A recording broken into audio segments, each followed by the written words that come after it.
ഇന്ന് സംസാരിക്കാൻ പോകുന്ന വിഷയം ഫ്രോസൺ ഷോൾഡർ അഥവാ അഡ്ഹസീവ് ക്യാപ്സുലൈറ്റിസ് എന്നുള്ളൊരു കണ്ടീഷനെ കുറിച്ചാണ്.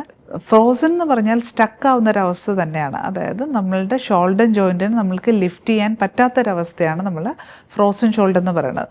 ഇതിൽ എന്താ സംഭവിക്കുന്നത് വെച്ചാൽ ഈ ഷോൾഡർ ക്യാപ്സ്യൂൾസ് തിക്കനാവുകയും ടൈറ്റ് ആവുകയും അതിനുപരി ഇത് നമ്മുടെ മൂവ്മെൻറ്റിനെ റെസ്ട്രിക്റ്റ് ചെയ്യുകയും അത് ഭയങ്കര പെയിൻഫുൾ ആയിട്ടുള്ള ഒരു കണ്ടീഷൻ അവിടെ ഉണ്ടാകുകയും ചെയ്യുന്നുള്ളതാണ്. ഇത് ആർക്കൊക്കെയാണ് കോമൺ എന്ന് വെച്ചാൽ ഇത് 40 മുതൽ 60 വയസ്സുള്ള ആൾക്കാരിലാണ് ഇത് കൂടുതലായിട്ട് കണ്ടുവരുന്നത്. കൂടുതലും ഫീമെയിൽസിലാണ് കണ്ടുവരുന്നത് മെയിൽസിനേക്കാളും. പിന്നെ അടുത്തെന്ന് പറയുന്നത് നമ്മൾ മെയിനായിട്ട് ഇപ്പം ഈ ഒരു ഫ്രോസൺ ഷോൾഡറുള്ള ഒരു കണ്ടീഷനുള്ള ഒരാൾക്കാണെങ്കിൽ നമ്മൾ നിർബന്ധമായിട്ട് അവർക്ക് ഡയബറ്റീസോ അല്ലെങ്കിൽ തൈറോയിഡിൻ്റെ പ്രോബ്ലമോ അല്ലെങ്കിൽ ഹാർട്ട് സംബന്ധമായിട്ടുള്ള പ്രോബ്ലംസോ ഇല്ലെന്ന് നമ്മൾ ഉറപ്പ് വരുത്തേണ്ടത് അത്യാവശ്യമായിട്ടൊരു ഘടകമാണ്. വേറൊരു കാറ്റഗറിയിലുള്ള ആൾക്കാരെന്ന് വെച്ചാൽ സ്ട്രോക്കോ അല്ലെങ്കിൽ എന്തെങ്കിലും സർജറി കഴിഞ്ഞൊരു പേഷ്യൻ്റ് ആണെങ്കിൽ അവരുടെ വേദന കുറയ്ക്കാൻ വേണ്ടിയിട്ട് അവർ കൈ ക്കാതിരിക്കുന്ന ഒരു പ്രവണത കാണുന്നുണ്ട്. അപ്പോൾ അതുകൊണ്ടും ഈ ഒരു ഫ്രോസൺ ഷോൾഡർ എന്നുള്ളൊരു കണ്ടീഷനിലോട്ട് പോകാൻ ചാൻസ് ഉണ്ട്.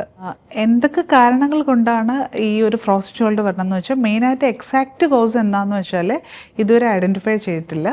ഇതിൻ്റെ പ്രധാന ലക്ഷണം എന്ന് വെച്ചാൽ നേരത്തെ പറഞ്ഞ പോലെ എന്തെങ്കിലും സർജറിയോ അല്ലെങ്കിൽ എന്തെങ്കിലും ഈ സ്ട്രോക്കോ പോലുള്ള കാര്യങ്ങൾ കൊണ്ട് നമ്മൾ അനക്കാതെ വയ്ക്കുന്ന ഒരു കണ്ടീഷൻ കൊണ്ട് ഈ ഒരു ക്യാപ്സ്യൂൾ തിക്കനാവുകയും അത് ടൈറ്റനാവുകയും പിന്നെ അതിൽ പുറമെ നമ്മൾക്ക് കൈ പൊക്കാൻ പറ്റാത്തൊരവസ്ഥയായിട്ടും കാണപ്പെടുന്നുണ്ട്.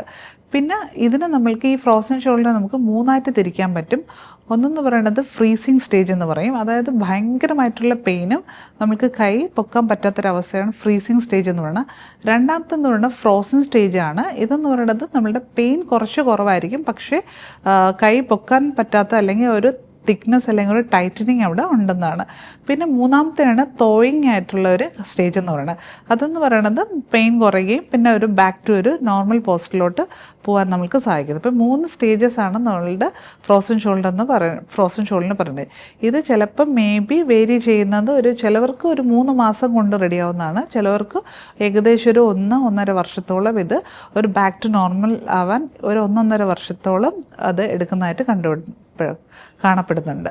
പിന്നെ അടുത്ത ആയുർവേദത്തിൽ നമ്മൾക്ക് വളരെ നല്ല ട്രീറ്റ്മെൻറ്റാണ് ഇതിൽ ലഭ്യമായിട്ടുള്ളത്.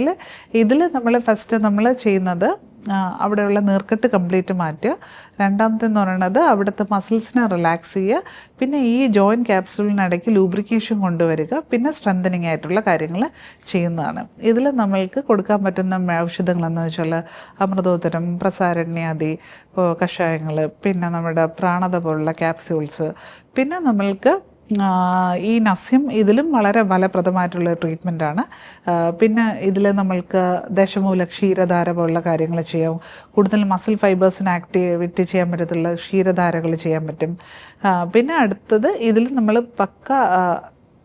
പിന്നെ നമ്മൾ സ്ട്രെങ്തനിങ് എക്സസൈസിൽ ഷോൾഡറിനെ മൊബിലൈസ് ചെയ്യാനും നമ്മുടെ സ്കാപ്പിൽ മൊബിലൈസ് ചെയ്യാനും വേണ്ടിയിട്ടുള്ള എക്സസൈസുകളും സ്ട്രെച്ചിങ്ങുകളും നമ്മൾ ആയുർവേദത്തിൽ പറഞ്ഞു കൊടുക്കാറുണ്ട്. ഇതുവഴി പൂർണ്ണമായിട്ടും നമ്മൾക്ക് ആ ഒരു പേഷ്യൻറ്റിൻ്റെ കൈ പൂർണ്ണമായിട്ടും 180 ഡിഗ്രിയിൽ നമ്മൾക്ക് കൊണ്ടുവരാൻ പറ്റുന്നതാണ്. പിന്നെ internal and external rotation of shoulder ജോയിൻ്റാണ് നമ്മളിതിൽ പ്രധാനമായിട്ടും നമ്മൾ ഫോക്കസ് ചെയ്യേണ്ടത്. അതിന് വേണ്ടിയിട്ടുള്ള എക്സസൈസും നമ്മൾ ഈ നമ്മുടെ ആയുർവേദ ട്രീറ്റ്മെൻറ്റ് കഴിഞ്ഞിട്ട് നമ്മൾ പറഞ്ഞു കൊടുക്കാറുണ്ട്. വളരെ ഫലപ്രദമായിട്ടുള്ള ട്രീറ്റ്മെൻറ്റാണ് ആയുർവേദത്തിൽ നമുക്ക് കൊടുക്കാൻ പറ്റുന്നത്. Thank you so much.